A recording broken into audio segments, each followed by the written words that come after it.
Hey, class, we're back, and today we are still talking about colonial America, and we're talking about we moved forward in time from Pennsylvania. They're talking about the Salem witch trials, and it was in Salem, Massachusetts, the Massachusetts Bay Colony.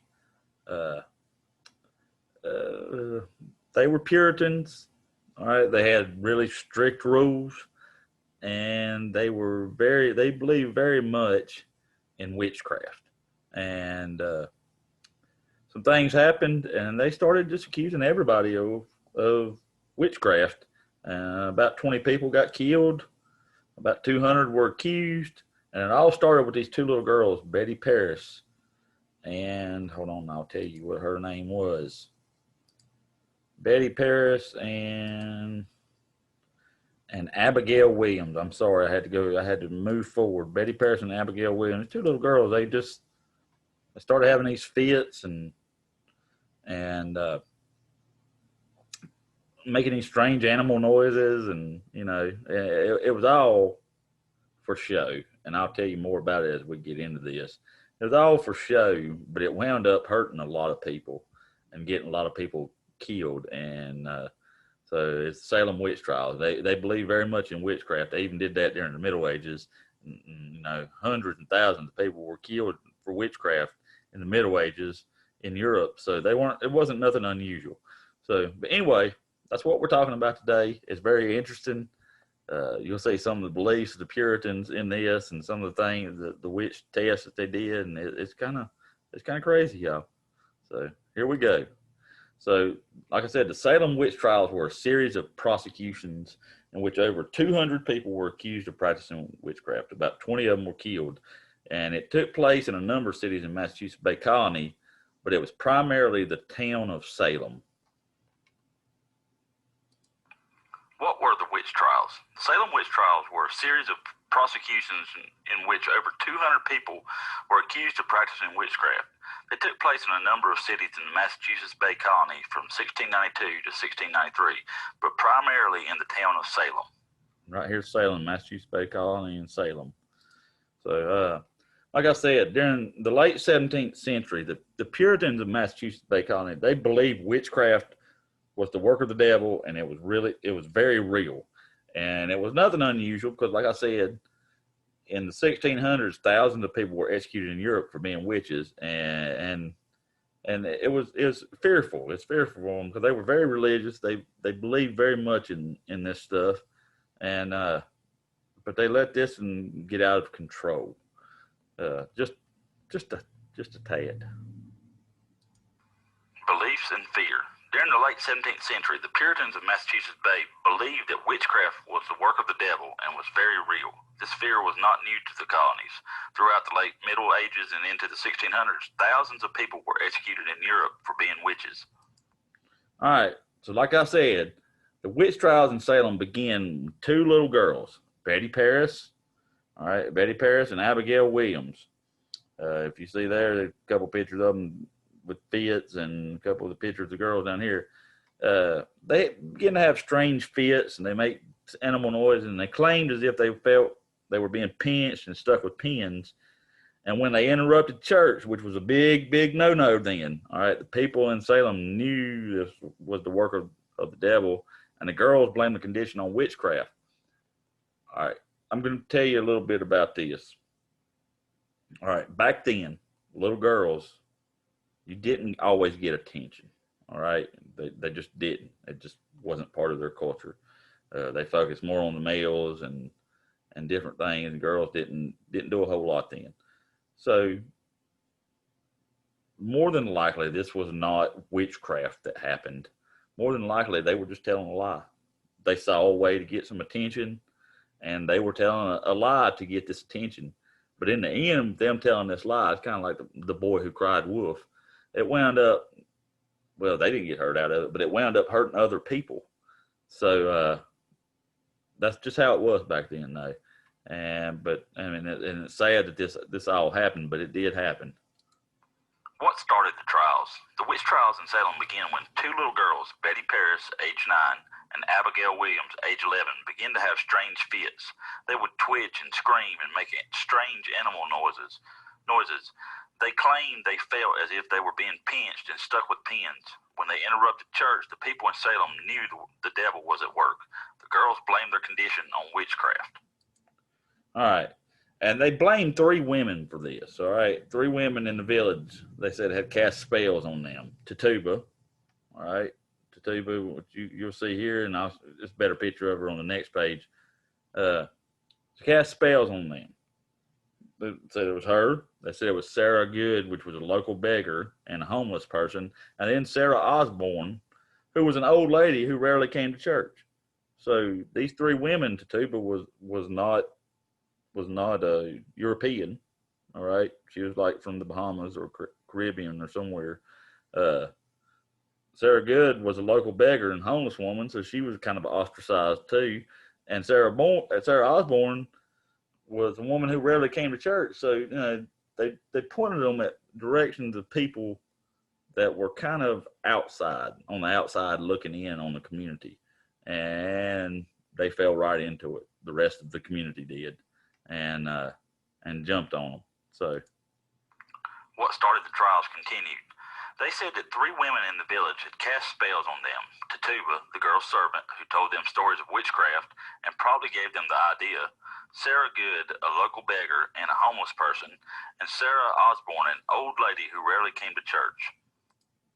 All right. So the entire village went into panic. It went into panic mode. And it didn't help that Tituba, the girl servant, she confessed to being a witch and making a deal with the devil. Was she a witch? Probably not. But she confessed to it more than likely because they were going to torture her if not. All right. And it was a way of not being tortured. And so she went ahead and confessed. And people began to blame everything that happened, everything bad that happened, on witchcraft. Hundreds of people were accused of being a witch, and Puritan churches began to have these trials to determine who was and who wasn't a witch. And I'll get into what they did here in a minute to determine who was a witch and who wasn't. Some crazy stuff, y'all.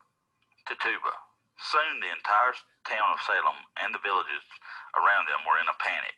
It didn't help that Tituba, the girl's servant, confessed to being a witch and making a deal with the devil. People began to blame everything bad that happened on witchcraft. Hundreds of people were accused of being witches, and the local pastors of the Puritan churches began to have trials to determine who was and who wasn't a witch. All right, so these tests, there were a number of tests that they used to see if a person was a witch. First of all was the touch test. Say they were in there having fits and convulsing and everything, and then the person who's afflicted touches someone, all right, and they calm down. Well, supposedly touching the person who was the witch that cast a spell on them would calm them down. Well, that was one way to find out. Then you had confession by dunking, which is what they were probably going to do to Tituba.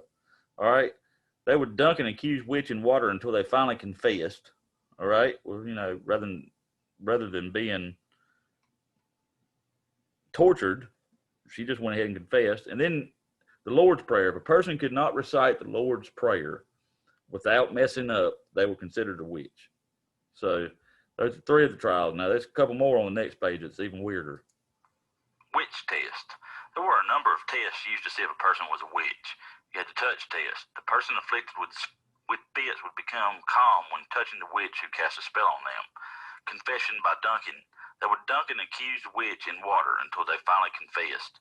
Lord's Prayer. If a person could not recite the Lord's Prayer without error, they were considered a witch. All right. Then they had submersion. In this test, they would bound a person together, okay, with the arms and legs were bound together, and then they would throw them into the water. Well, if they floated, they were considered a witch. But if they sank, they would drown, and they weren't considered a witch. So either way, they were, I don't think you're going to float with your arms and your legs bound together.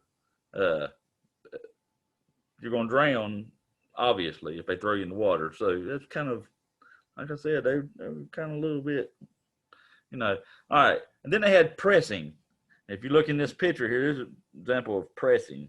All right. They would take these big, heavy stones. They'd put a person on, and then they'd put a board on top of them. And then they'd take all these big, heavy stones and put on them. and it was supposed to force the confession out of the witch. But even if a person wanted to, they couldn't breathe to give a confession if they wanted to, and they killed a man doing this. An 80-year-old man named Giles Corey was crushed to death during this. So these were some weird ways of finding out if somebody was a witch. But they believed heavily in it, though. They believed very heavily in it.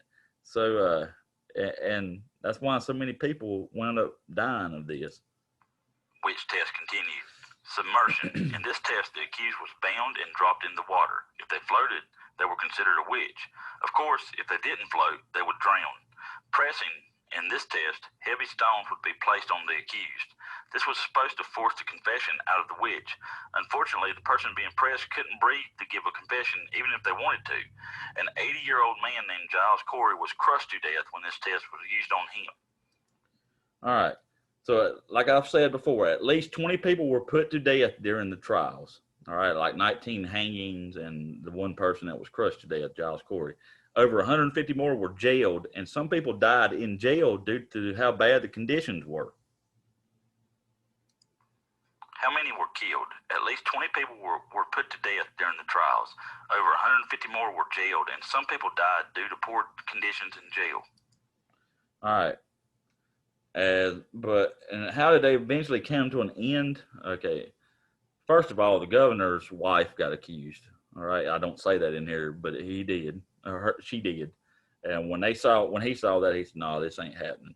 So, but they also began to realize, hey, innocent people are being put to death. All right. And so after months of the trials, the governor, after his wife was accused, it don't say that here, but it was after his wife was accused, finally decided to put an end to the trials, with the last trials being held in May of 1693. And what he did, he pardoned the rest of the accused witches, and they were released from jail. Right here's the pardon statement. How did the trials end?